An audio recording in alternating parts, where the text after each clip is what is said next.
So everybody is talking about Stranger Things. And the reason why they're talking about it, well, for one, they've been excited about the new season because people say that Stranger Things is a phenomenon now. You know, even Netflix didn't expect Stranger Things, the series, to take off as well as it did. And that's when the Duffer Brothers, they would ask them in interviews and everything, they would say, so, you guys have planned for any more season? They're like, no, we think we've told the story that we need to. Netflix said, bullshit. You better think of one.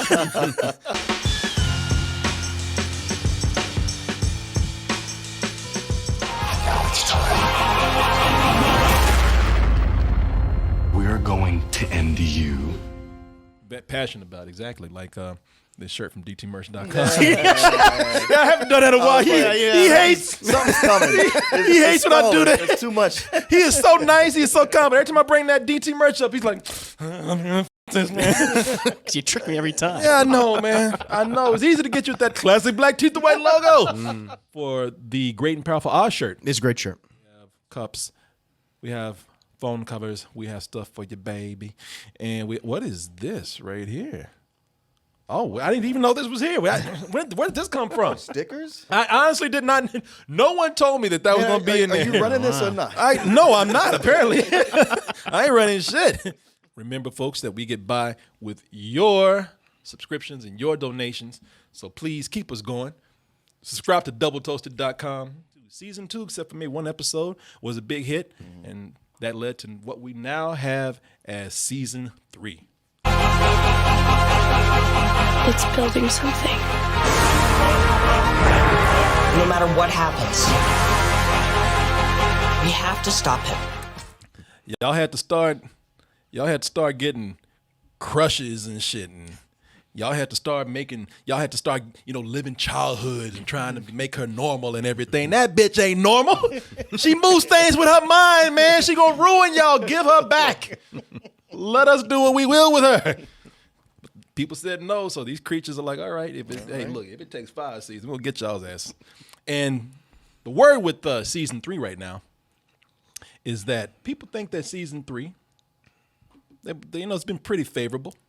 People have been, for the most part, saying that it's probably, if not the best season, is up there as being one of the best seasons out of 3. And so you've heard a lot of people with their reviews out there, so I don't want to just give a straight review. We will. Everybody's seen it over here. Mm-hmm. I think in addition to giving a review, in the middle of that, I'm going to give you 5 reasons that I can think of, and you guys can add more. I'm going to give you 5 reasons why I believe this series, whether we feel favorable about it or not. I ain't talking to you. Siri. When I want... I think she has an opinion on the show. You done? What the does that have to do with what we're talking about? It's part of the club. Yeah, he said, yeah. Yeah, put the hat on. Yeah, where's the hat? Put it on my phone. We're going to give you, whether we feel favorable about this or not, we're going to give you 5 reasons why they should stop this, why they don't need to go on anymore, and maybe 1 or 2 reasons why they should keep going. But let me go ahead and start with number 1 right here for this.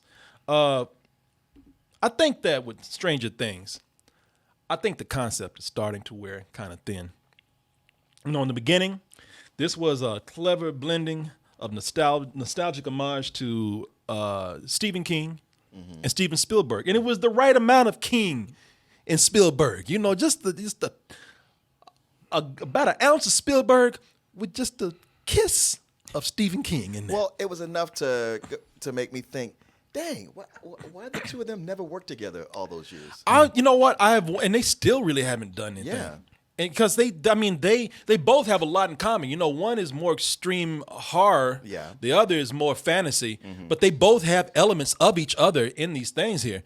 Because with Stranger Things is really kind of, for me, kind of a combination of E.T.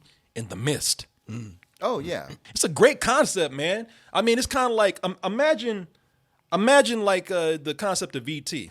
Imagine trying to help E.T., but along the way, you got to fight the government and some monsters. Right.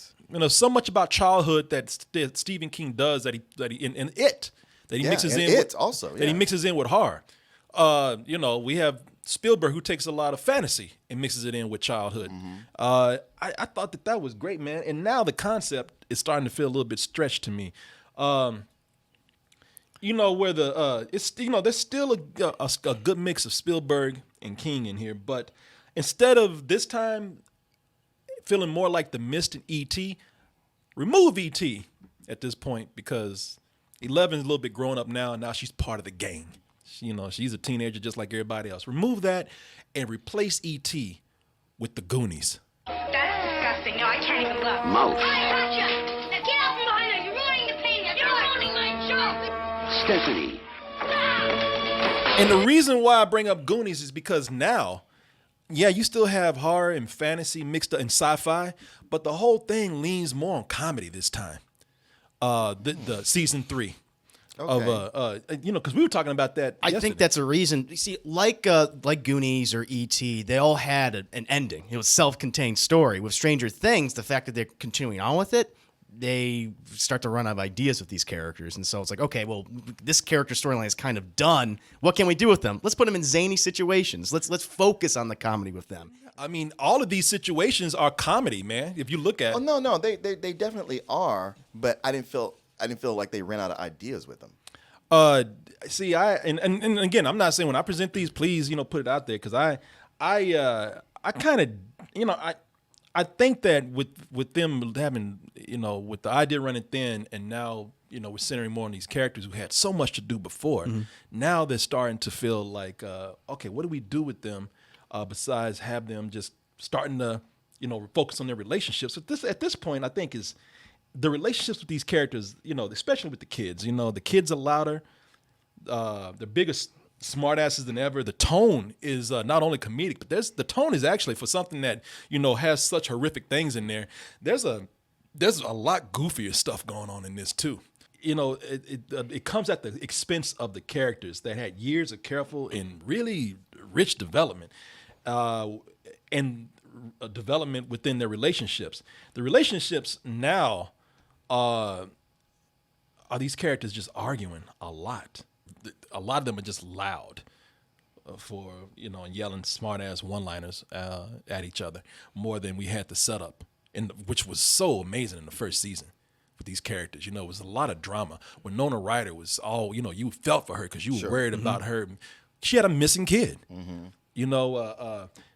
David Harbour, he was suffering the loss of a child. There was a lot going on. And I think the reason why that's happening for me is because, and you guys chime in after this, because this kind of relates to this. It brings me to the second reason why I think that, we're starting to get to where we should end this series, and it's kind of, wearing thin. It does feel like a case of sequelitis at this point. Yeah. Where before, as I said, you had these characters that were so great.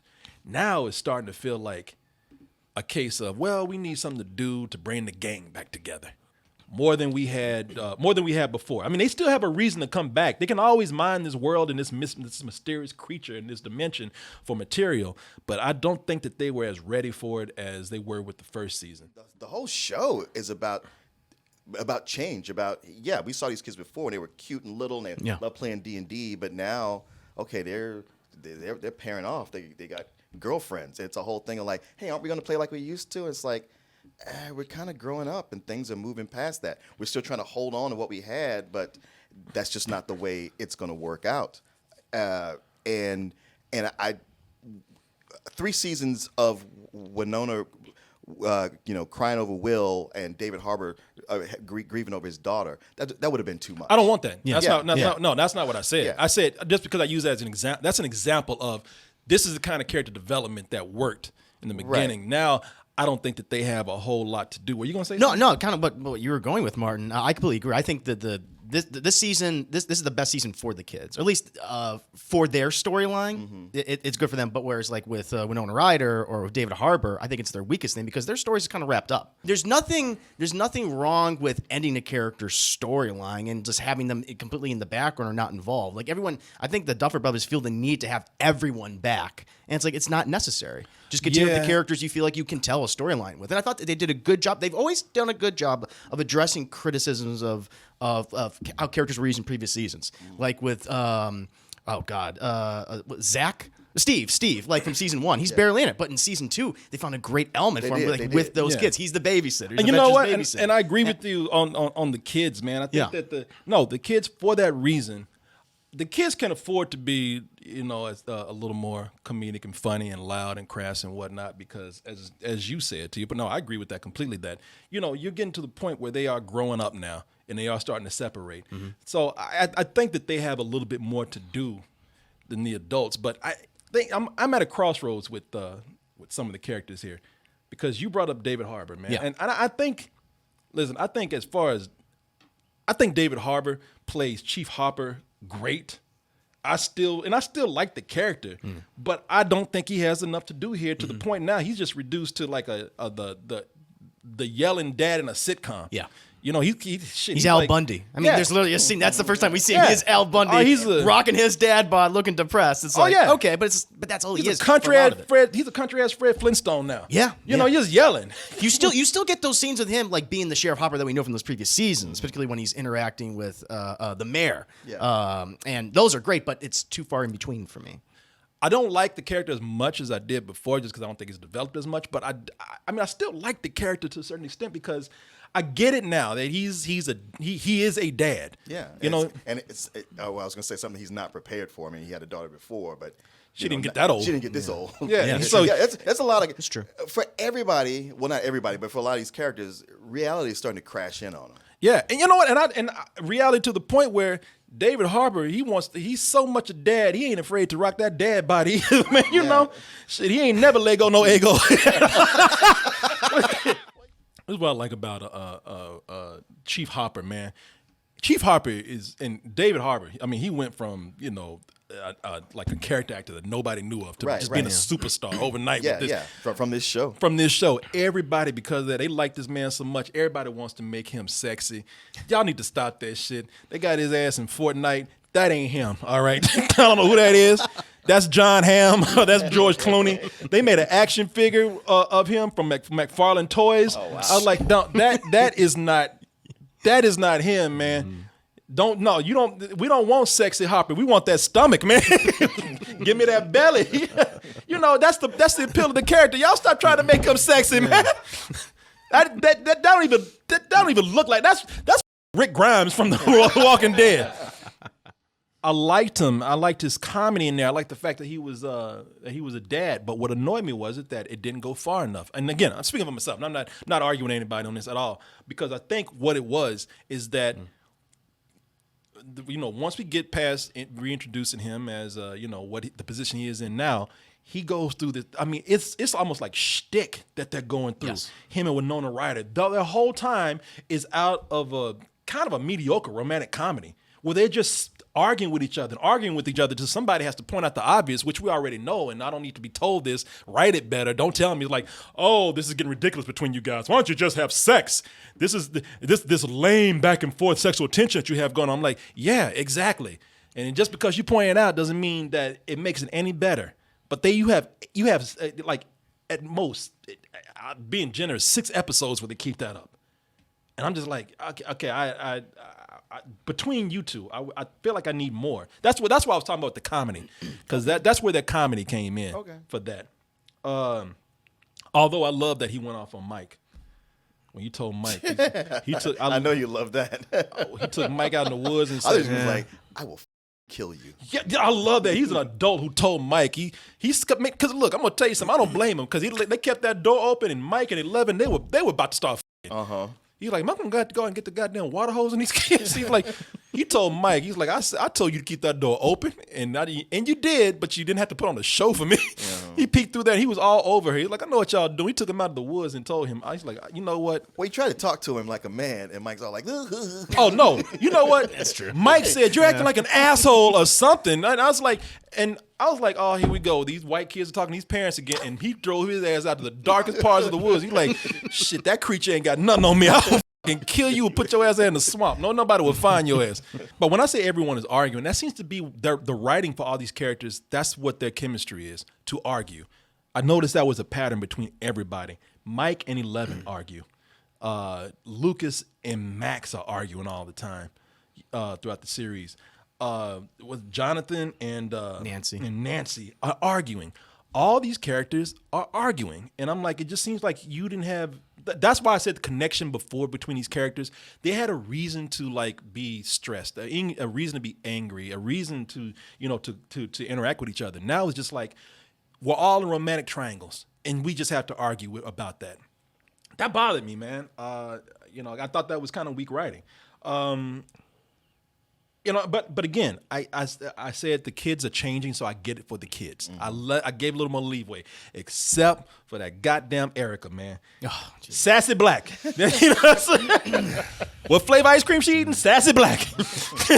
She got on my nerves because she was the. Now I could say she was the sassy black kid. But I'll even take Black out of it. She was just the sassy kid that her whole character was, hey, she talks back to adults with attitude, and she cusses. I don't know the scale on this, but I think it's fairly close to the vault room, maybe 50 feet or so. More like 500. What, you're just gonna waltz in there like it's Commie Disneyland or something? Bitch, who are you? That's what I do. He looked at, who's this kid talking to me? I'm sorry, who are you? Erica Sinclair, who are you? Murray Bauman. Listen, Mr. Bumman, I'm not trying to tell you how to do things. I'm 10, you bald bastard. I thought you were gonna say you bald fuck. You bald mother. I ain't gonna lie, she put him in this place. You know what to say.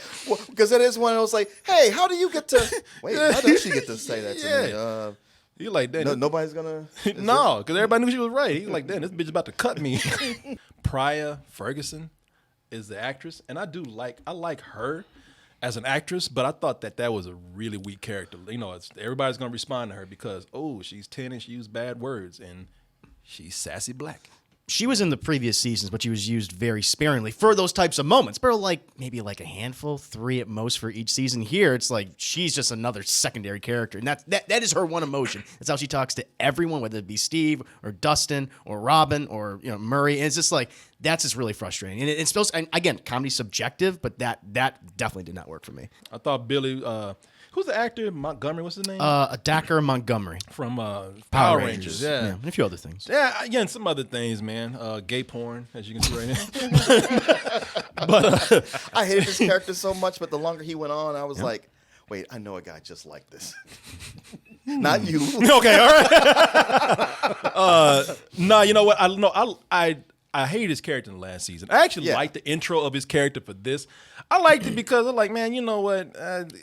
He's still a young guy. He's just angry all the time. He's just angry, but he relaxed. Well, he relaxed when he had all these horny brides on the side. These 40-year-old women over here lusting after his young ass. I actually liked that intro, man. I liked the intro he came in with. It's just a bunch of just horny, married, 40-something, 50-something-year-old women. Well, they play off the Phoebe Cates scene from Fast Times at Ridgemont High. I didn't even notice that. That's a great point. Yeah, same music. She's coming down. He ain't gonna want you. You need to pull back a little bit. Hey, man, you never know what his taste are. That is true. He might be working his way down. You know.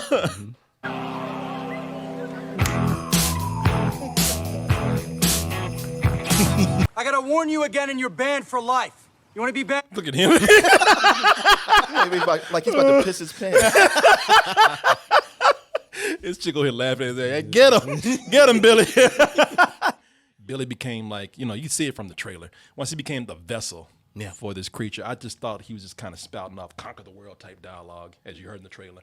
I will take you and your mom and daddy and all. I was like, all right, I didn't think there was much to him after that. I disagree because we do see those moments when he's struggling with this thing inside of him and he's breaking down, and we see him where he's not just this hotshot guy, bullying his sister's friends. You see him just like in a fetal position later on, just begging for his life because he knows this thing's coming. And the stuff when that creature does take him over, I like how cold he's playing it. Oh yeah, he's like, almost like a serial killer. And I thought in much the same way that Steve was treated so well in season 2, where Billy was just like a kind of a throwaway character. Like, what's the point of this? They did a great. They addressed the criticism and they did a great thing with him here. I thought he was one of the strongest elements of this season. What I you're really saying loved comes in at a certain point for me.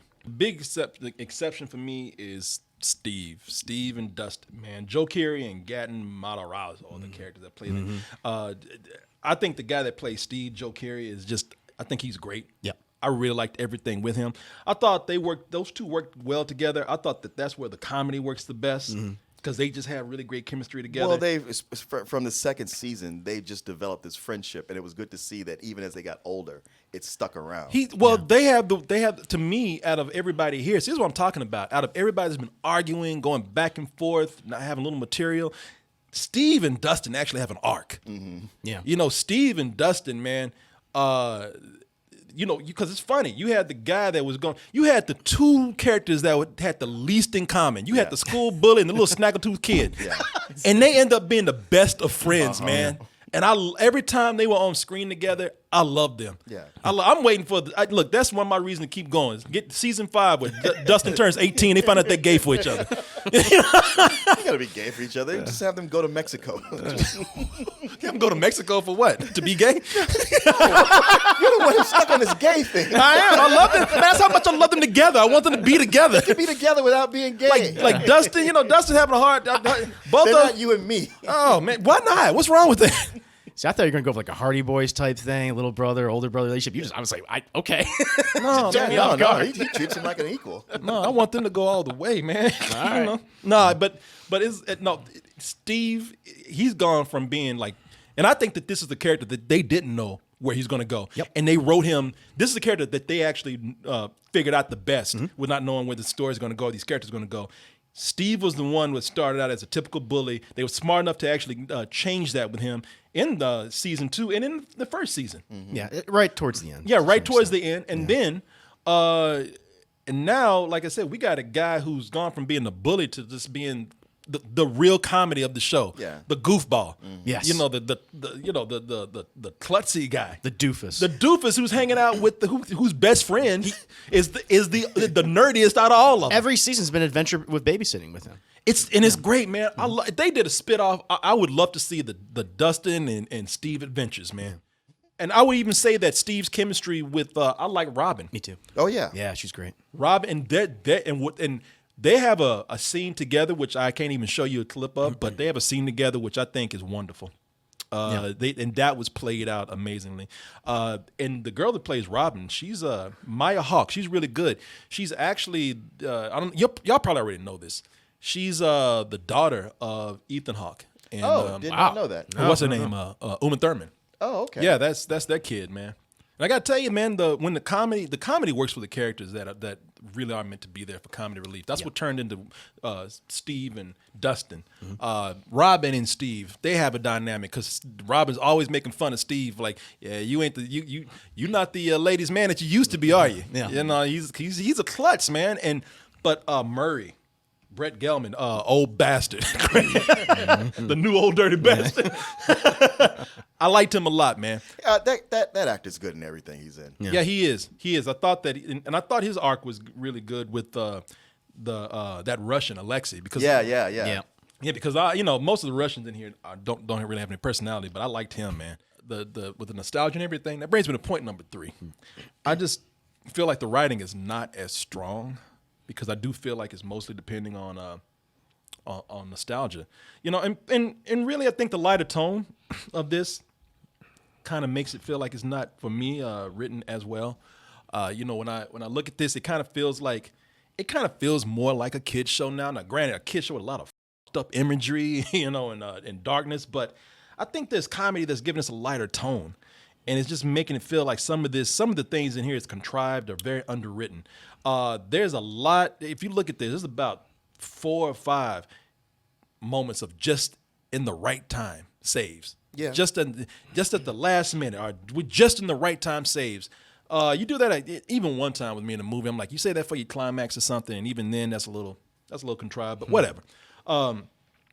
The bad guys in this, the Russians, those dudes are straight out of a cartoon. They are not even characters. They are just there to be bad guys and something to be either, you run from them or you kill them. Except for the one guy, Lexi. But, I mean, they even had one henchman. I wish I could have got the part, but I didn't want to pull anything from Netflix. They didn't give us clips of. But they had one Russian dude. He was actually, he was playing his role hard. He was walking with his back all up and he was sneering. Yeah. And I was like, Jesus, man, y'all, I know you're evil, but shit, you don't have to play the part that hard. To the point where they have a Terminator.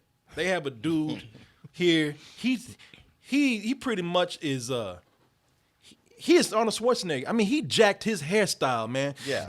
We kept talking about that the whole time watching it. It's like, man, they just couldn't get Arnold Schwarzenegger for this. Yeah. He's just he's too old at this point. Yeah. They probably couldn't afford him, but they got the next best thing. I was thinking, I was wondering, man, are they, damn it, leave them dudes alone. I thought, is there a point where they're going to blow this man up and under his face you're going to find an exoskeleton? He is a Terminator for this, and I know that it's a throwback to Terminator. Yeah. I know that's probably intentional. I think the human threat in this particular season is definitely the weakest. I love, probably the strongest ever been was when Matthew Modine, in the first season, him just being the black tie, just government official, just kind of the manipulator, with 11, and he had a personal relationship with one of the major characters, whereas these guys just don't. The personal relationship, the big is the Mind Flayer, and that's why I think through Billy, that's what makes that through Billy and just the supernatural element. That's the personal relationship of the season that works. But the Russian stuff doesn't. Yeah, the Russians, they're dudes in a video game.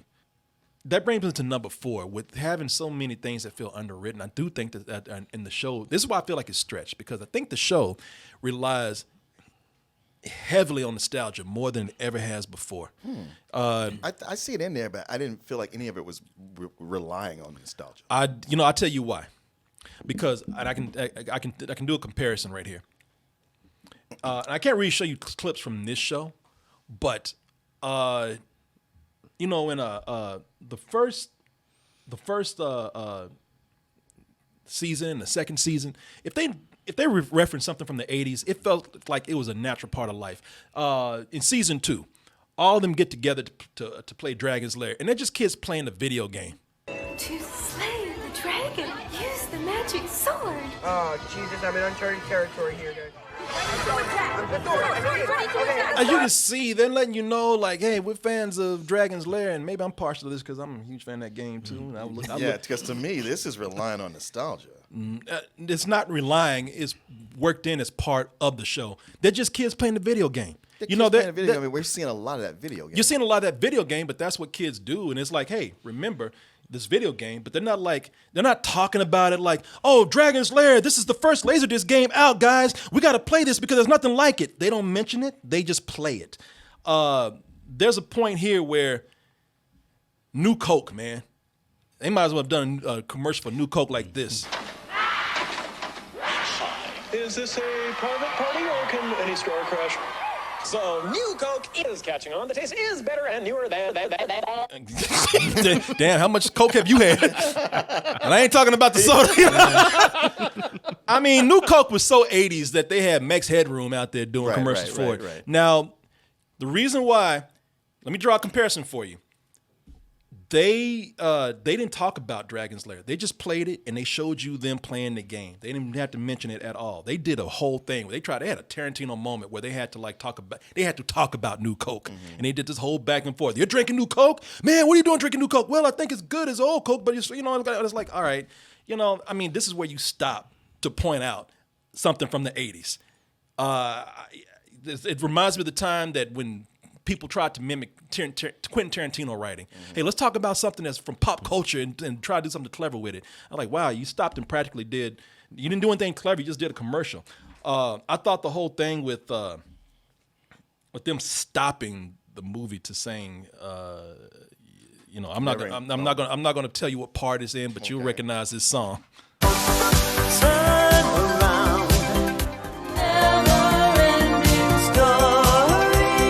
part of the talent show. You're like, I'm out. But it's your kid up there. I'm sorry. I was into it, man. What'd you say? I was on Falcor. Hey man, look, I ain't gonna lie to you. I love that song. Never Ending Story. And people, I'm sure they love the scene. I'm not arguing against people. I'm in the minority on all this. I'm sure. Well, you know what? You actually make good points. And that scene, I wasn't thrilled with. It wasn't enough to make me go, yeah, I don't know about this. I was already riding the wave and having fun with it, but I was like, this is a bit much. You know, this is an obvious reason why they probably should like slow down on this. Maybe not try to make any more seasons, even though we are probably going to get one. We'll talk about why that might be a good thing in a little bit. But, I mean, these kids are getting older, man. Yeah. I mean, you know, at what point, what are they going to do? Be the Scooby-Doo gang, you know, running around solving mysteries. Mystery gang, still dressed up in striped shirts. Got these damn chili bowl haircuts still out. You know what? I would love that if these kids end up, they never get past the stage in their life. Oh, Will grows up to be Emo Phillips. Yeah, exactly. I told him that. He was like, "Who's Emo Phillips, man?" I know. It's like Google him, look him up. Yeah, Emo. No, I was telling Chris. Chris was like, "Who the hell is that?" And I was like, "Man," and I had to show him. Man, if y'all don't know who Emo Phillips is, it's almost like these kids really did grow up to be this guy. Like this guy, he's another Pee Wee Herman type dude, just a big man child. Like, even at this age, even in the 80s, it's like, man, y'all a little too grown to be, you know. Well, that was the funny thing when they first come back on and you see Mike or Finn Wolfhard. Yeah. It's like, I was like, man, I've seen that kid in another movie, and he's kind of grown up now.